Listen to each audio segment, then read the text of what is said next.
Hello दोस्तों, आइए हम पिछले वीडियो तक आपको त्रिकोणमिति का बेसिक जानकारी दे चुके थे। तो अब हम क्लास 10th एनसीईआरटी बुक से प्रश्नावली 8.1 त्रिकोणमितीय अनुपात से शुरू करते हैं बनाना। तो आइए प्रश्न की ओर चलते हैं। पहला प्रश्न है,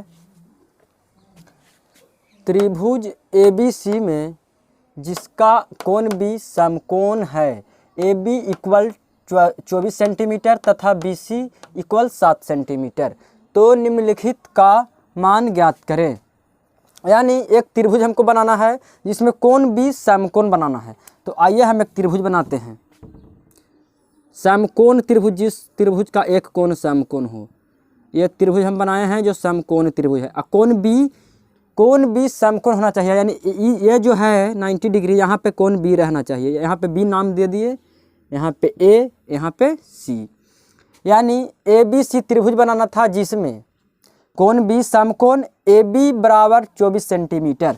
तो AB यही है A और B, तो इसकी दूरी 24 और BC 7, यानी B से 7। इससे आपको पता चल रहा है कि आधार और लंब। अब आपको चाहिए कर्ण, तो कर्ण स्क्वायर बराबर हम बताए थे, कर्ण बराबर रूट अंडर लंब स्क्वायर जोड़ आधार स्क्वायर। कर्ण का जो वर्ग होता है अन्य दो भुजाओं के वर्गों के योगफल के बराबर होता है। तो आइए निकालते हैं। कर्ण का जो वर्ग होता है अन्य दो भुजाओं के वर्गों का योगफल के बराबर।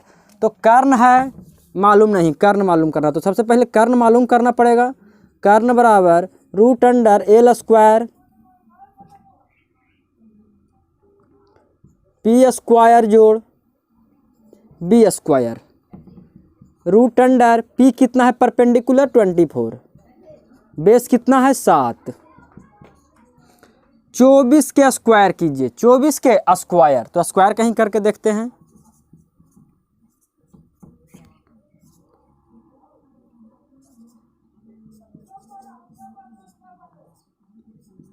चौबीस का स्क्वायर आपको 576 आता है, 576।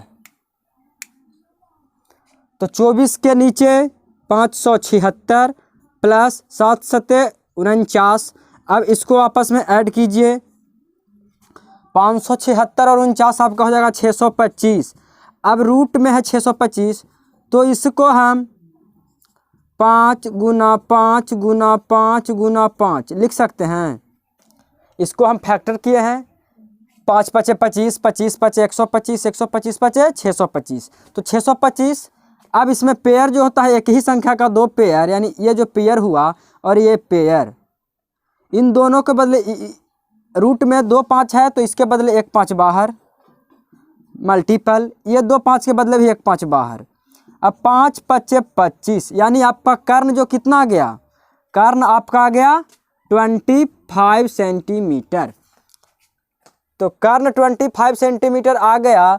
तो अब पूछ रहा है साइन ए, तो साइन ए इसका मतलब इस थीटा की बात हो रही है, साइन ए यही है, तो साइन थीटा की बात हो रही है ए का। तो साइन थीटा का फॉर्मूला आपको हम बताए थे, साइन थीटा का आपको हम फॉर्मूला बताए थे लंब बटा कर्ण, यानी P/H परपेंडिकुलर बाई हाइपोटेनियस। तो साइन ए, सबसे पहले साइन ए है, उसके बाद कॉस ए, कॉमा दिया हुआ है, यानी साइन ए का निकाले उसके बाद कॉस ए। तो साइन ए बराबर परपेंडिकुलर बाई हाइपोटेनियस। तो परपेंडिकुलर अब इसमें कौन होगा, जिस भुजा की क्वेश्चंस में जिक्र हो वही भुजा की सामने वाली भुजा, ठीक सामने वाली भुजा, उस कोण के लिए परपेंडिकुलर यानी लंब का वर्क करती है। तो जो ए है इसके सामने वाली भुजा ये है BC, यानी कि आपका BC जो हो गया 7 सेंटीमीटर परपेंडिकुलर हो गया। साइन ए के लिए, बस साइन ए की हम बात कर रहे हैं, तो साइन ए के लिए हो गया 7 परपेंडिकुलर, हाइपोटेनियस तो 25 है, ये है 25। जो हाइपोटेनियस है वे हाइपोटेनियस का वैल्यू कभी नहीं इधर उधर होता, बस परपेंडिकुलर एवं बेस का वैल्यू कभी इधर तो कभी उधर होता है थीटा के आधार पर, यानी 7/25 यही आपका साइन ए का वैल्यू हो गया। अब कॉस ए, अब दूसरा प्रश्न है कौस ए, यानी कौस मतलब आधार वटा कर्ण, आधार वटा कर्ण। तो आधार मतलब बी, कर्ण मतलब एच। कौस ए, तो कौस ए का आधार कौन होगा? इसका आधार कौन होगा? यही ना इसका आधार है, 24 इसका आधार है, यानी 24/25। यही आपका दोनों क्वेश्चंस का आंसर हो गया। तो हम प्रश्नावली 1.8.8 से शुरू किए हैं और आपको हम त्रिकोणमिति पूरा हम पढ़ाएंगे एकदम ढंग से। तो आपको ये वीडियो पसंद आया होगा तो अपने अपने दोस्तों के पास शेयर कीजिए और लाइक कमेंट जरूर कीजिए। धन्यवाद।